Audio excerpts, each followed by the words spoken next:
ارجعي إلى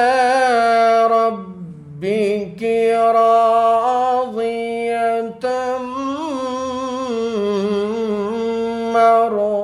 مرضية فادخلي في عبادي وادخلي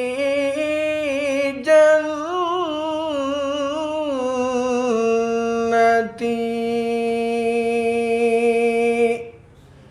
صدق اللہ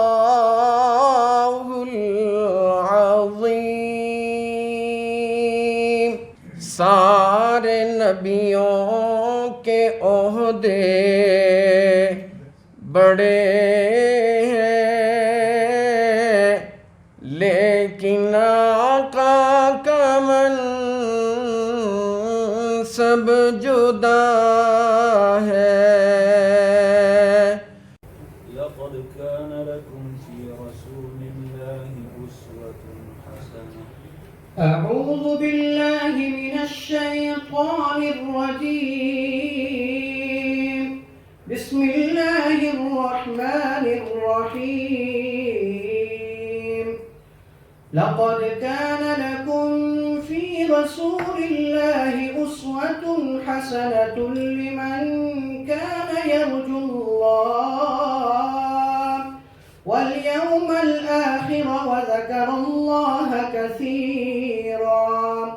ولما رأى المؤمنون الأحزاب قالوا هذا ما وعدنا الله ورسوله وصدق الله ورسوله وما زادهم إلا إيمانا وتسليما. مكانا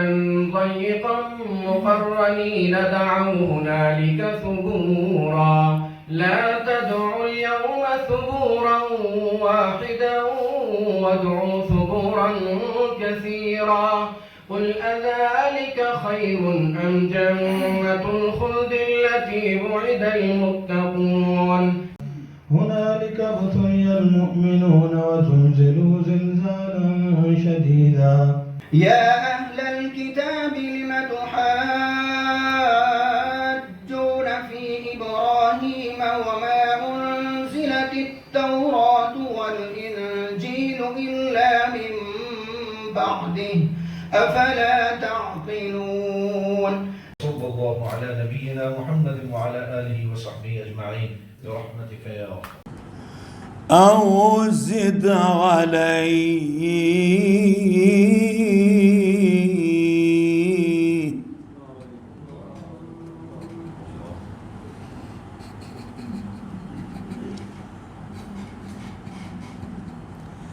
يا أيها المزمل قم الليل إلا قليلا نصفه أو انقص منه قليلا أو زد عليه ورتل القرآن ترتيلا. صدق اللہ العظیم. میں ذکر کروں گا کہ چونکہ یہ ملک پاکستان میں رمضان المبارک کے آخری ایام میں آخری راتوں میں یہ شبینہ، یہ قیام اللیل، یہ کلام پاک کی تلاوت کونے کونے تک پہنچتی ہے، تو ہمیشہ کی طرح ڈاکٹر پیر نور اللہ قادری صاحب کی قیادت میں منسٹری اس سال بھی اس کا خاص اہتمام کر رہی ہے، اور آج کی ہماری اس نشست میں بہرحال یہ سمجھنے کی بات ہے کہ پورے ملک سے لوگوں کا انتخاب ہوا اور پھر اس انتخاب کی حتمی شکل آج دعویٰ اکیڈمی بین الاقوامی اسلامی یونیورسٹی یہاں فیصل مسجد کے زیر سایہ آج کا یہ پروگرام منعقد ہوا، جس میں چونکہ یہ شبینہ اور یہ قیام اللیل فیصل مسجد میں ہونا ہے، اس مناسبت سے آپ حضرات کو دور دور سے تکلیف بھی دی گئی کہ آپ یہاں تشریف لائیں تاکہ ہم یہاں بیٹھ کر ایک دوسرے کو سمجھ سکیں اور ایسے خوبصورت قرآن پاک پڑھنے والے لوگوں کا انتخاب کر سکیں کہ جو پھر پورے ملک کے کونے کونے تک آخری عشرے میں جو آواز جائے گی پھر وہ فیصل مسجد کے یہاں میناروں سے انشاءاللہ وہ پورے ملک میں پہنچے گی۔ اور مجھے خوشی ہے کہ ہمارے ججز میں ملک پاکستان کے معروف نام، ایک سے ایک معروف ڈاکٹر اور محترم ہمارے دعویٰ اکیڈمی کی طرف سے قاری ضیاء الرحمان صاحب اور ملک پاکستان کا ایک معروف نام قاری محمد اخلاق مدنی صاحب اور اسی طرح ملک کا ایک معروف نام قاری علی اکبر نعیمی صاحب اور میرے عزیز اور بھائی دیگر جو ہمارے مہمان ہیں، ایک اور قاری محمد اعظم صاحب اور اسی طرح ڈاکٹر قاری عبد الحنان حامد صاحب، یہ سب حضرات بھی بہرحال شکر گزاری اور شکریہ کا استحقاق رکھتے ہیں۔ میں آپ کا بھی شکر گزار ہوں کہ آپ نے واقعتاً شبینہ اور قیام اللیل جیسے حرمین شریفین میں، حرم مبارک میں، مکہ مکرمہ میں ہوتا ہے، عرب ممالک میں ہوتا ہے، دنیا کے مختلف حصوں میں ہوتا ہے، اب تو ملیشیا انڈونیشیا تک لوگ بہت خوبصورت قرآن، چونکہ قرآن پاک کا رمضان اور رمضان کی راتوں میں اور پاک راتوں میں بڑی مناسبت ہے، تو جب یہ ساری دنیا میں ہو رہا ہو تو پاکستان کے لیے بہترین انتخاب کرنے میں آپ حضرات کی خدمات کو میں خراج تحسین پیش کرتا ہوں۔ میں ایک بار پھر تمام مہمانوں کا شکریہ ادا کرتا ہوں اور ہمارے جوائنٹ سیکرٹری صاحب جناب آپ کی قیادت میں جس طرح میں نے دیکھا کہ شب و روز کل سے مہمان تشریف لائے ہمارے خالد جاوید صاحب، یہ میں نے خود اس کا مشاہدہ کیا کہ یہ کل سے یہ لوگ آپ کے مہمانی میں، احترام میں، اکرام میں لگے ہوئے ہیں۔ آپ سب کو ایک بار پھر خوش آمدید، اور میں اب منسٹر صاحب سے، ڈاکٹر پیر نور اللہ قادری صاحب سے ملتمس ہوں کہ تشریف لائیں اور موقع کی مناسبت سے کچھ بات کریں۔ ڈاکٹر پیر نور اللہ قادری صاحب۔